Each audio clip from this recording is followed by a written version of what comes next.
Welcome back. Let's talk Penguins versus Canadiens playoff series preview. Now, before we get started, I just want to ask you to please like, subscribe, hit that notification bell, which will alert you when my next video comes out, which will be about Oilers versus Blackhawks playoff series preview. Now, the consensus out there seems to be that Penguins should take this series. And I think, yeah, how could you not agree with that, right? But there's the price effect. And can he bounce back? We all know he's very capable of stealing a few games. So I guess we'll have to see. Now, during the regular season, they played each other 3 times. Pittsburgh won 3 of those games. And when it comes to where these teams finished in the standings, Pittsburgh was seeded 5th in these play-ins. They finished 3rd in the Metro with 86 points. Montreal, they were 12th in this seeding, finishing 5th in the Atlantic with 71 points overall. Now let's look at some team stats, starting with the special teams. The power play for the Penguins was 16th in the league. Montreal 22nd. It's not a secret that they've had a hard time scoring goals across the board. Now, penalty kill. Penguins are also better. They're 10th in the league, whereas Montreal's 19th. Not terrible, but far from good. Now, goals for, Pittsburgh is 13th. Montreal is 19th. Goals against, the Penguins are 11th. Montreal's 24th. That needs to improve. There's no way they have mediocre or bad goaltending and come out of this thing on top. It's just not going to happen. They don't have enough. They don't have the offense to back it up. Face-off win percentage, which could be important, very important in the playoffs, especially when it comes down to special teams. Penguins are 25th in this category, which is surprising. Maybe that has something to do with Crosby being hurt and such, because I know he's good at it. But the Canadiens are 12th in the league, so yeah. And I put together an overtime record here because this could mean something, when the pressure is on, does your team step up? And the Penguins' record is 8-4 during the regular season in overtime. Not the shootout, strictly overtime. And the Canadiens, they're 8-8. What's surprising about that is how many overtime games they played. 16. Wow. Now, some notes here. When it comes to 20-plus goal scorers, the Penguins have 3 of them. Montreal has 2. And when it comes to 50-plus point getters, the Penguins have 2, and Montreal has 1. Now, there's been some injuries on both sides, but the Penguins especially have had it rough. Only 2 players on the team, I originally thought it was just 1, only 2 have played all 69 games, I believe it is. And I want to say that's their defenseman Pedersen and the 4th line of Bluger. So they've had a rough going. Montreal, of course, has had their share of injuries as well. Tatar more recently. Drouin has been kind of injured on and off all season as well, just to name a few. But an interesting stat for the Canadiens here, they're 2nd in the NHL in shots on net with 34.1, behind only Las Vegas. But of course, as we know, that doesn't lead to goals necessarily. Let's talk about some positional stats here, starting with the goaltending. And I'm going to begin with Pittsburgh and Matt Murray. Now, he just turned 26 not long ago, so he's still very young. He'll be an RFA with arbitration rights at the end of the season, by the way. In 38 games this season, he had an .899 save percentage. What happened there? Last season, he had a .919 save percentage. In last year's playoffs, when they got swept by the Islanders, he had a .906.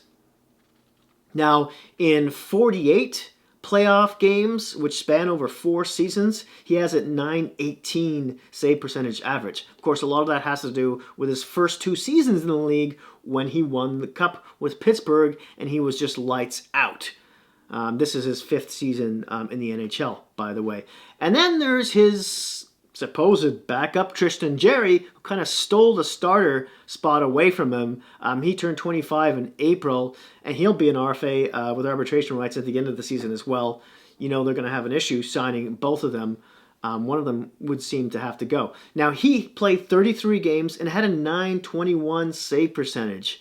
Very impressive there. He's played some games with the Penguins over the past 3 seasons, but has never had really good numbers. And his AHL numbers are kind of like a teeter-totter, up and down. So what does Pittsburgh do when it comes to who they start in the playoffs? I guess it would be Murray. We'll see. Now, let's talk about on the Montreal side of things. Let's start with Lord Carey Price, because I don't think there is any other goaltenders. I mean, no offense to Charlie Lindgren. Now, Price is 32. He'll be 33 in August. And in 58 games this season, which I think is second in the league in terms of games played, he's a .909 save percentage, only slightly better than league average. Last season, though, he had a .918. So it's not like he's just forgotten how to stop the puck. And at times this year, he looked really, really good. I know both teams kind of ended the season before the pause on a bit of a down note, but yeah. Now, in terms of Price's last playoffs, which was back in 2016-17, in 6 games he had a .933 save percentage. So he can do wonders, and if I was Pittsburgh, I definitively would not be taking this team for granted, solely on the back of Carey Price alone. Now, let's move on to defense here for both teams. And when it comes to goals, Pittsburgh's defense has 33 of them. Montreal, wait, ready for this? 42. Yeah. That's more than, I think, the 5 other teams that I've done so far for these videos, for this series. Now, Letang leads Pittsburgh's bunch with 15 of them, and Weber leads Montreal with 15 as well. I think with Montreal, they get a lot of points, or at least goals from the top 3 there: Weber, Petrie, and Sherratt. They can be dangerous from the blue line. Now, when it comes to points, Pittsburgh has 136 from their defense. Montreal, 127. Not much difference there. Letang leads the way for the Penguins with 44 points, and Petrie for the Canadiens with 40. Now, forwards, let's talk about them. The goals that came from them on Pittsburgh side of things, they had 188. Montreal, 166. Notable difference there, 28 goals. Now, for the Penguins, Brian Rust led the way with 27. And for the Canadiens, it was Tatar and Gallagher with 22. Point-wise, the forwards for Pittsburgh had 458 this season. For Montreal, 403. More than a 50-point difference there. Malkin leads the way for Pittsburgh with 74 points, and Tatar for Montreal with 61. Now, when it comes to a simplistic review of all these positions, the goaltending and who I would give the edge to, that is, the goaltending, you got to give it to Montreal. I know, Murray could be good again in the playoffs, but he's had a rough time, this season and even over the past couple seasons as well. Can he resurface his game? I don't know. And Jarry has no playoff experience. So, and Price, he can at least steal at least one series all on his own. Even though he only had a .909 this season, I think you have to give the edge there. Defense-wise, I think it's kind of even with both teams, even though Pittsburgh had slightly more points. Montreal had definitively more goals from their blue line. Weber alone's shot is massive and scary to be stepping in front of, kind of like a Chara shot almost. Forward-wise, you give this to Pittsburgh. There's no question about that. I'm not even going to get into that. Special teams. Why can't I just say it like that? Pittsburgh leads the way statistically, so there's that. And when it comes to coaching, it's kind of even. I mean, both coaches have at least won a cup, and have seen a lot of have had their share of playoff scars. So moving on to keys of the series, which what I think each team needs to be aware of and do to win it. Starting with Pittsburgh, who starts in net? Can Murray regain his form, or is the net Jerry's to lose? And then Pittsburgh must capitalize on their power play, especially with Gensel back in the lineup. Then there's the fact that they should be wanting to score early. I mean, every team wants this, right? But you don't want to give Montreal or Price any kind of momentum / confidence at all. And then there's the additions and depth players like Jason Zucker, Connor Sheary, Patrick Marleau, Rodriguez. These guys need to contribute somewhat. I know with Sheary, with Gensel back in the lineup, Rodriguez could be bumped down to the fourth line maybe. We'll see what happens there. But that third line, Ken McCann, who's the third center there, can he hold the fort?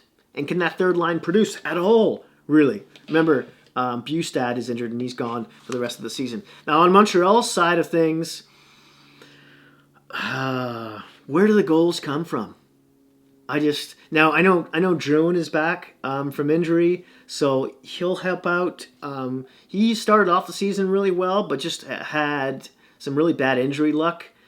And then there's Tatar. Will he be 100% ready to go? Because I know he had some shoulder injuries issues in March. And then there's Domi. Will he definitively play? Will he? I mean, the reason I'm saying it like that is because we all know he has diabetes, and although it doesn't make him more likely to catch COVID, it does make the symptoms, not just the symptoms, but the effects of it much more serious for him than someone without diabetes. So what happens if like one player or one staff member in one of those city hubs get it?